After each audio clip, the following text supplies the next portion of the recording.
Hello and welcome to A Gentle Healing Journey. My name is Rain Francis, and on this channel I talk about how to deal with life's struggles and challenges. This video is part of my series about why we stay in emotionally abusive relationships. But of course, this could apply to any type of abusive situation. Today, I'm going to talk about the fifth reason why we stay, for cultural and religious reasons. Now, I didn't personally experience this, but many people do, and here's why it matters. It matters because it's much more prevalent than anyone can imagine. Like shame and judgment, cultural and religious pressure and beliefs keep an abuse victim silent, feeling trapped and questioning their self-worth. The subject of today's video, it can be touchy. People have very strong opinions when it comes to religion especially, and my goal is not to offend anyone as I speak, but just to inform and spread awareness. And I also wanted to mention that the fact is, when it comes to certain cultures, it is the woman who is expected to be submissive to her husband. So as I speak about certain cultural or religious expectations, I will be using the husband-wife example. But as I said, this is based purely on fact. It's not my opinion. For the sake of clarity, let's define the word culture. Now, culture is defined as a particular society that has its own characteristics, beliefs, customs, attitudes, values, and practices that this group of people share during everyday existence. It's their way of life. And if we look at it through an anthropology lens, culture is a set of beliefs, practices, and symbols that are learned and shared. Culture binds people together, and it shapes the way that people see the world, how people see what's right and what's wrong.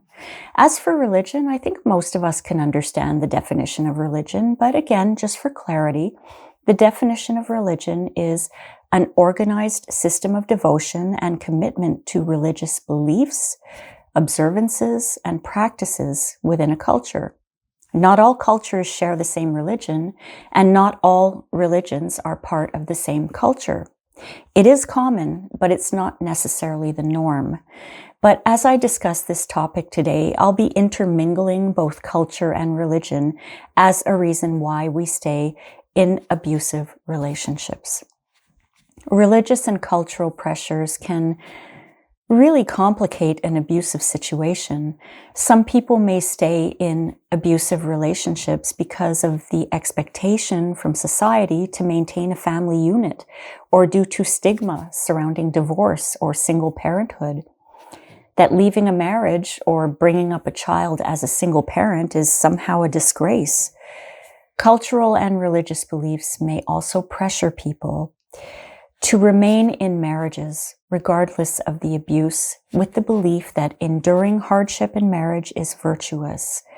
Society often places unfair burdens on women to keep the relationships and families intact, even at the expense of their own well-being. Sometimes the role of the wife is to be submissive to her husband, as I mentioned previously. And by submissive, I mean that the wife is expected to obey her husband. He's in charge and she's there to serve him, to keep the family together, and to provide a clean and functional home. She's there to provide love and nurturing, but all decisions are made by the husband. You know, I personally don't think that there's anything wrong with that, if it works. If both partners are happy with their roles, why change things? It's when abuse trickles in that makes an otherwise functioning union into a miserable and unsafe trap. I knew a lady many, many years ago who was of a certain faith. She was the sweetest woman. And at the time, I think she had a little toddler, her son. She fell into that traditional role of staying home and bringing up her child and keeping the house functioning and clean. She often compared herself to Wilma Flintstone. It was really funny, from the Flintstones cartoons. She was saying that her husband demanded dinner on the table when he got home from work. She said her husband could be grumpy, just like Fred Flintstone as well, but she loved it. And it seemed that she had her dream life. She loved being a housewife and she loved serving her husband. And from the outside, everything looked perfect. But as we got to know each other, she opened up about some physical abuse that was happening in the household. And I talked to her about this and I asked her if she had a safe place where she and her son could go, to try to find some help. And this is when she started to dismiss the physical abuse as nothing serious. And as we dove deeper into that conversation, she said that she didn't want to leave because she didn't want her higher power to disown her. She started to make excuses for her husband, saying that he works very hard and that sometimes maybe she's a little too demanding and that she has to work harder at providing a better life for him. And back then, I didn't understand this at all. I couldn't understand how this beautiful woman, or any person for that matter, would choose faith over physical safety and a life of fear.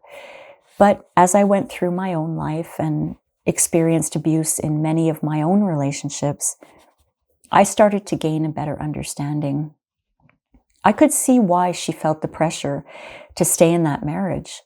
Many faiths prioritize the institution of marriage, despite any type of abuse that happens during the relationship.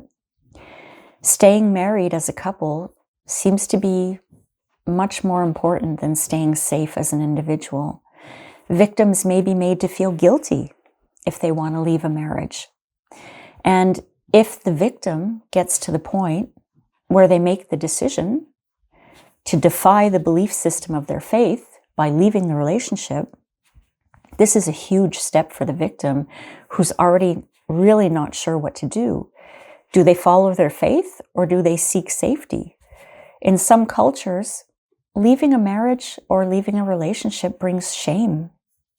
Their community will no longer support them because they're not following the belief system of their culture. They may be told to pray harder or be patient, this too shall pass, instead of being advised to find help. The public shame and sometimes the religious condemnation can lead to a person being completely ostracized by their own community. And if this is all you know, if this is how you were brought up, this can feel like a terrible punishment. To be ostracized from your community, it creates a feeling of devastation and helplessness. You feel so alone and you feel betrayed by the people who used to love and support you, who are now completely avoiding you and refuse to help. I've never been ostracized from a community, but I've definitely felt that devastation when my late husband used to give me silent treatments for days and weeks at a time.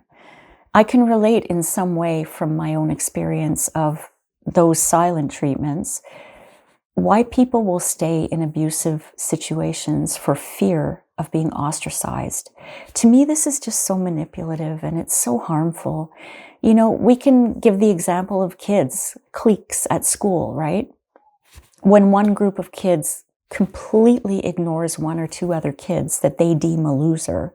So this quote unquote loser is being ostracized by this little community of kids in the playground. Let's face it, kids can be very mean, but they're kids. They really don't have the emotional intelligence to realize how much harm they're causing when they ostracize one or two kids. Adults, however, they should know better. But it's the culture, the faith, the society in which they live that places these belief systems into them, that this is what we do. If someone divorces or if someone leaves a relationship, they're not part of us anymore, and we want nothing more to do with them.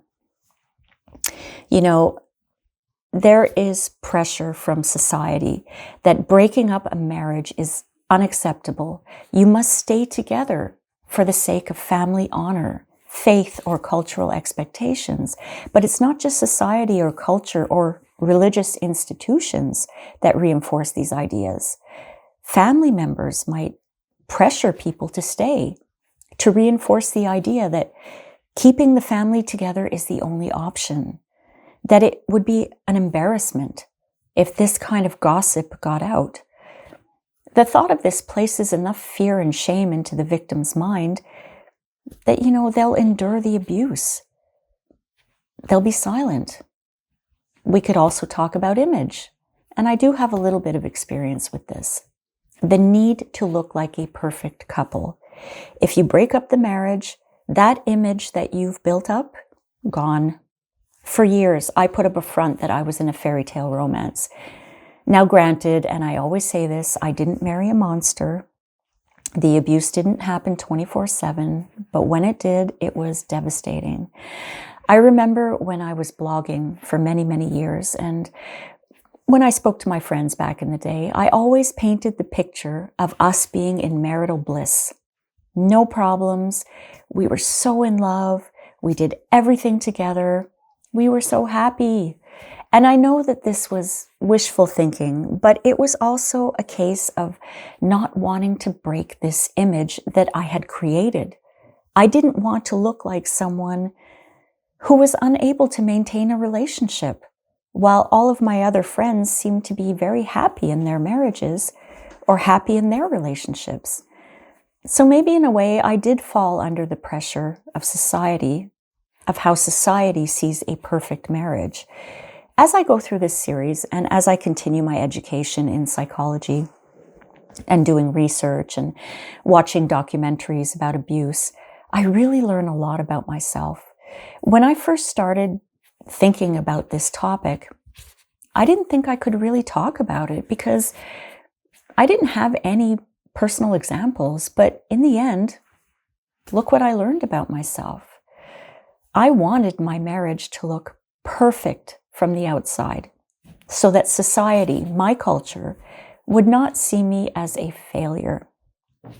I remember saying that to a therapist, actually, that I didn't want to talk about the abuse to anyone because I didn't want to look like someone who failed at a relationship. So I stayed because of that pressure. Well, I stayed for many reasons, but that pressure was one of those reasons. It's very interesting what you learn about yourself. And that's why I always say education is the first step to healing. Okay, why don't we talk about image just a little more? Perhaps there's a case where there's a couple and one partner is married to someone successful or very famous, or this person may hold a very respectable position in their society. The abuse victim decides to be silent for fear that it might have an impact on their partner's reputation. They don't want to ruin their partner's image or their marriage's image.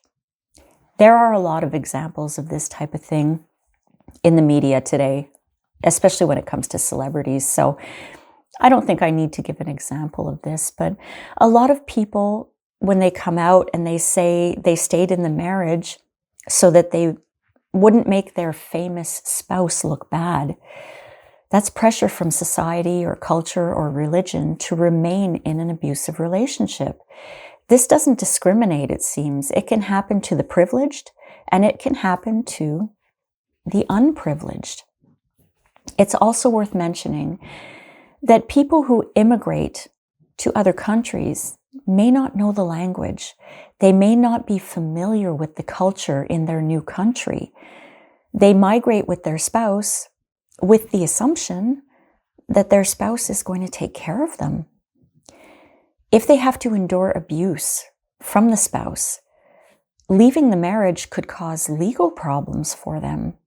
If the victim doesn't understand their legal rights and they have very limited language skills, or they may even fear the legal system or the government, they may not even know how to get help.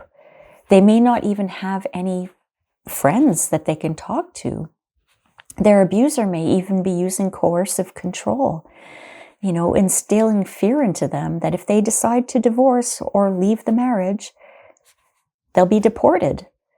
The idea of staying put seems to be a little more safe to them. This series is focusing on intimate partner relationships that are abusive, but this topic can apply to families and communities as well. Just the other night, I was watching a documentary about a certain religious institution. There was a young gentleman who was talking about how he finally got the courage to escape. He was completely ostracized by his entire family and his community, and he knew nothing else. He was brought up in that religious institution, and he left with nothing. So just to say, it takes a lot of courage to walk away from any abusive situation, knowing the consequences, knowing that the retaliation is going to be devastating to you. I read a quote, and I want to share that with you because I think it's very poignant. When tradition and loyalty collide, the heart becomes a battlefield and freedom feels painfully out of reach. And I think this idea very much sums up the topic of today. So my friends, that is the 5th reason why we stay in these abusive relationships, cultural and religious reasons. It's astounding how common this is as to why people stay in these harmful relationships. Now, this is my opinion as someone who has come out on the other side of an abusive relationship. I feel the need to say it. No faith or culture should ever excuse abuse. True love and spirituality should support safety and dignity, not suffering. Seeking help doesn't mean betraying your beliefs. It means honoring your worth. I know, easier said than done. In my next video in this series that will be coming out next week, I'll discuss finances as a reason why we stay in intimate partner relationships that are abusive. Until then, my friends, thank you so much for watching. Please be well, and I'll see you next time. Bye.